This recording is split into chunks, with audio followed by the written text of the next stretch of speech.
Good morning, everyone. So today I want to have a frank discussion about the state of the world and the state of the soul, specifically your soul, and what about the world is kind of creating these deeply powerful, sacred responses to what's happening. So,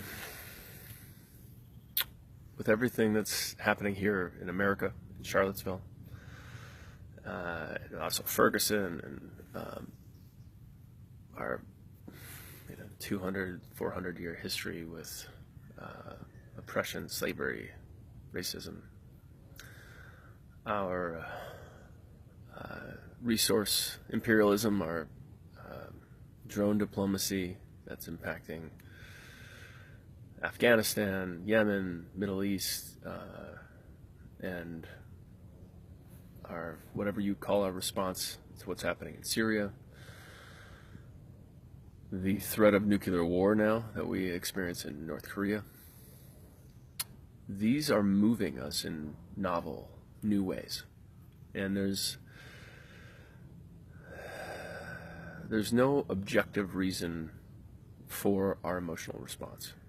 Meaning, like, it's not bad that we have dysfunction. It seems to be a persistent condition of humanity. It's there's nothing abhorrent, foreign, or alien that's happening in Charlottesville or Ferguson or Syria or Afghanistan. If you take the perspective that we live in this web, this garment, as MLK said, of like mutuality threaded together, right? This is us. This is not like, oh, there's something wrong out there that we have to fight against, that's invading, this cohesive individuality of moral sanctity. This is us. Syria is us. Afghanistan, Charlottesville, Ferguson, North Korea, it's all us. And so, now that said, our emotions are powerful here. They're calling us into something we care about, like something that is ours individually. So if you're upset about what's happening in Washington, North Korea, Syria, Ferguson, Charlottesville, it's triggering a deeper concern. It's triggering something deeply personal to you. So a value, a vision, a virtue, something that is yours uniquely. Doesn't mean that you don't share it with others, but that it's kicking you in the crotch because it's saying, hey, pick up the phone. There's something for you to do here. Stop posting on Facebook how bad it is and how the leadership is the problem and it's the supremacists and the KKK and the our drone strike mentality and no, stop it. Stop putting it on somebody else. The universe is calling you. Now, what is it calling you to do? That's the question. So the call is a key part of your soul's purpose, right? You've heard it. It's calling you. But there's also a receiver. So you are the receiver. Your heart is the receiver. What is it actually listening for out there? Now, is it listening for some just kind of indiscriminate, abject, like resistance and counter, violence against the, KKK or against the Trump administration? Or is it calling you into something greater than just the, resistance? No, this won't stand. At first glance, it's only calling you into that surface resistance, because you're like, whoa, who put the racists at the dinner table? You want to be like, hey, buddy, take it outside.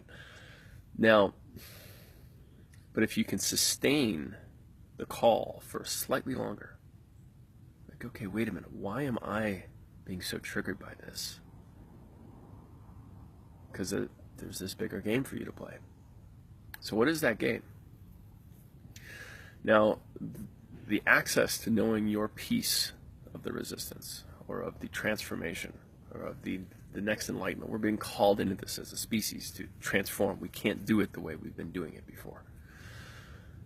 So the answer to that is like, what is your deepest personal heartbreak? What part of this indivisible yet dysfunctional mutual existence that we all share is most personally yours? So what is your deepest heartbreak? What is the thing that was most missing for you in life? The thing that you're called to heal in yourself, that you're called to heal in the world. That's where the purpose question comes in. It's when the world kicks you in the crotch that you can actually start to hear it. Like, oof, God, I hate oppression. God, I hate ineffective leadership. God, I hate this kind of existentially suicidal diplomacy pissing contest we got going on. Like, what is it about that is unique to you? And how do you put that in play? So what is the expression? So if you're clear on that, go do it. Like, so for some people, like, they're clear that, you know, what's most dysfunctional out in the world is actually what was most missing in their childhood or early adulthood, and that's what they're at work in putting in place. Now, for others, if you're not actually clear, there's methods, there's practices, there's courses, programs, teachers, all that kind of stuff. So I want to encourage you to actually find that out and stop resisting. Stop just resisting it all blindly on Facebook. Like, don't allow that to like release the pressure, because that's what happens when you do that. You're like, oh, Trump's bad, or North Korea, or blah, blah, blah, capitalism. When you do that, all you're doing is kind of slightly taking the pressure off yourself to answer your question. What are you put here to do in this resistance, this transformation, this metamorphosis of the human condition? So if you want to stop that, if you don't want to just resist until, resist until there's soldiers on your street, you want to actually get in action now, go do something about it. Find your purpose. Figure out what it is that is yours in this.